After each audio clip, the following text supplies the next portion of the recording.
Champions trophy আয়োজনৰ বাবে সাজু নহয় পাকিস্তান।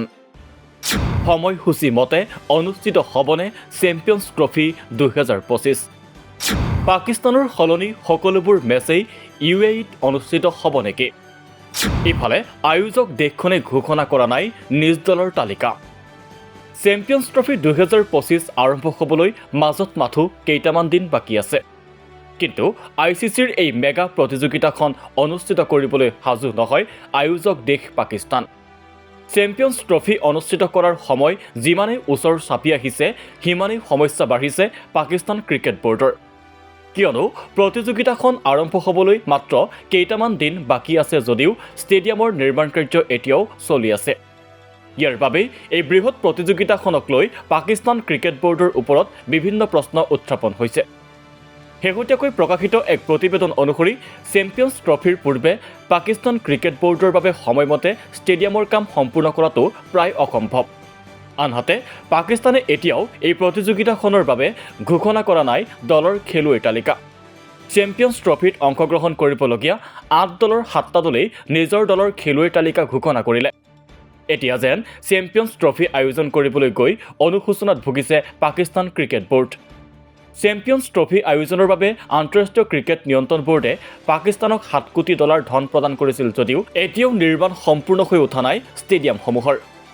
বিভিন্ন সংবাদ মাধ্যমৰ খবৰ অনুসৰি শেহতীয়াকৈ ৰাৱালপিণ্ডি, কৰাচী আৰু লাহোৰৰ ষ্টেডিয়াম তিনিখন সম্পূৰ্ণৰূপে সাজু কৰিবলৈ পাকিস্তান ক্ৰিকেট বৰ্ডে সময় বিচাৰিছে 5 ফেব্ৰুৱাৰীলৈকে।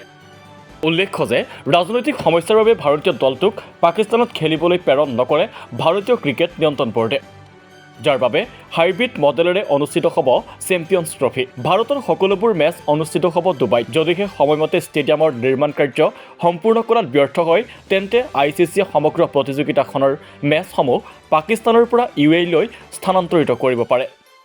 চেম্পিয়ন্ছ ট্ৰফি সন্দৰ্ভত চলি থকা অনিশ্চয়তাৰ প্ৰতি লক্ষ্য ৰাখিয়ে মঙলবাৰে ICCৰ মুখ্য কাৰ্যবাহী বিষয়া জিঅফ এলাৰডাইছে পদত্যাগ কৰে। চেম্পিয়ন্ছ ট্ৰফিৰ বাবে পাকিস্তানৰ প্ৰস্তুতিৰ স্পষ্ট ছবি দাঙি ধৰাত ব্যৰ্থ হোৱাৰ বাবেই তেওঁৰ পদত্যাগৰ এটা ডাঙৰ কাৰণ হ'ব পাৰে বুলি ধাৰণা কৰা হৈছে। জিঅফ এলাৰডাইছ 2021 চনৰ পৰা ICCৰ CEO হিচাপে কাৰ্যনিৰ্বাহ কৰি আহিছে। অৱশ্যে জিঅফ এলাৰডাইছে কিয় পদত্যাগ কৰিলে এই সন্দৰ্ভত এতিয়াও ICCয়ে কোনো কাৰণ প্ৰকাশ কৰা নাই।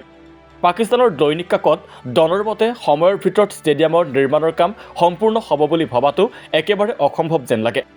কিন্তু যিসকল কৰ্মীক এই দায়িত্ব অৰ্পণ কৰা হৈছে তেওঁলোক আত্মবিশ্বাসী। আনহাতে ষ্টেডিয়ামৰ নিৰ্মাণ কাৰ্যৰ দায়িত্বত থকা ব্যক্তি বিলাল চৌহানৰ অভিযোগ, কৰাচী ষ্টেডিয়ামৰ কাম সম্পূৰ্ণ কৰিবলৈ সময়মতে প্ৰয়োজনীয় সঁজুলি আৰু অনুমোদন নাপালে। এতিয়া লক্ষণীয় হ'ব চেম্পিয়ন্ছ ট্ৰফিৰ পূৰ্বে পাকিস্তান ক্ৰিকেট বৰ্ডে ষ্টেডিয়ামৰ নিৰ্মাণ কাৰ্য সম্পূৰ্ণ কৰি তুলিব পাৰে নে নোৱাৰে। স্পৰ্টছ ডেস্ক ৰিপৰ্ট, দি ক্ৰছ কাৰেণ্ট।